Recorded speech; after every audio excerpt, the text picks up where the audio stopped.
নির্বাচন নিয়ে আশঙ্কার কোনো কারণ দেখি না।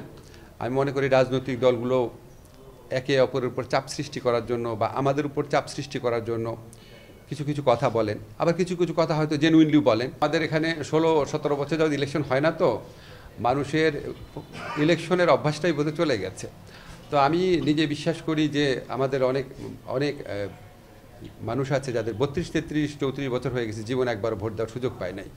তা আপনারা চিন্তা করেন, প্রায় সম্ভবত অন্তত প্রায় 5 কোটি মানুষ কখনো ভোট দিতে পারে নাই। তো এটা কত ইম্পর্টেন্ট আমি বিশ্বাস করি বাংলাদেশের সাধারণ মানুষ অধীর আগ্রহে নির্বাচনের জন্য অপেক্ষা করছে। কারণ আপনারা দেখেন যে নির্বাচন অনেক দেরি আছে। অলরেডি আমি যেখানে যাই দেখছি, পোস্টার দেখতে পাচ্ছি, মানুষের মধ্যে অত্যন্ত একটা উৎসাহ উদ্দীপনার সৃষ্টি হয়েছে। তো নির্বাচন নিয়ে আশঙ্কার কোনো কারণ দেখি না। আমি মনে করি রাজনৈতিক দলগুলো একে অপরের উপর চাপ সৃষ্টি করার জন্য বা আমাদের উপর চাপ সৃষ্টি করার জন্য কিছু কিছু কথা বলেন, আবার কিছু কিছু কথা হয়তো জেনুইনলি বলেন। সব কিছু শুনে হয়তো মনে হয় যে নির্বাচন নিয়ে একটা অনিশ্চয়তা বা আশঙ্কা রয়েছে। আমি আপনাদেরকে দৃঢ় কণ্ঠে বলতে চাই, আমরা সরকারের পক্ষ থেকে ফেব্রুয়ারির প্রথমার্ধে জাতীয় সংসদ নির্বাচন আয়োজন করার ব্যাপারে বদ্ধপরিকর। এটার সাথে সম্পর্কিত বা এটাকে বিলম্বিত করার কোনো ইস্যু আছে বলে আমরা মনে করি না।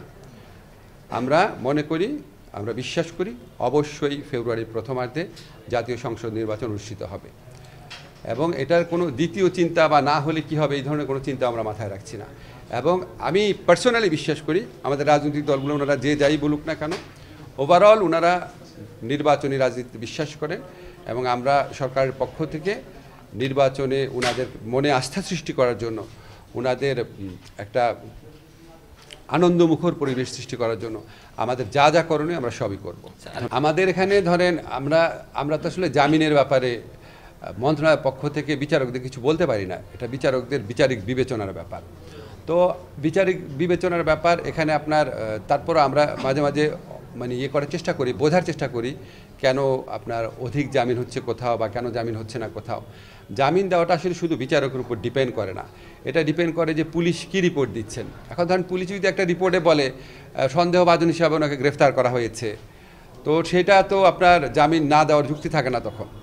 কিন্তু যদি বলে যে এখানে উনি এরকম একটা যোগ সাজসে যুক্ত ছিল, বা ওনার ভিডিও ফুটেজে ওনার এটা দেখা গেছে, কণ্ঠ শোনা গেছে, বা অন্য একজন ওনার সম্পর্কে এটা বলেছে, তখন না আপনার বিচারক জামিন দিবে কিনা সেটা নিয়ে দ্বিতীয় চিন্তা করতে পারে। তারপর হচ্ছে আমাদের এখানে যারা আইনজীবী যারা আছেন, ওনাদের একটা ভূমিকা থাকে। এরকম আপনার অনেকগুলো পক্ষ, অনেকগুলো ফ্যাক্টর এখানে জড়িত থাকে।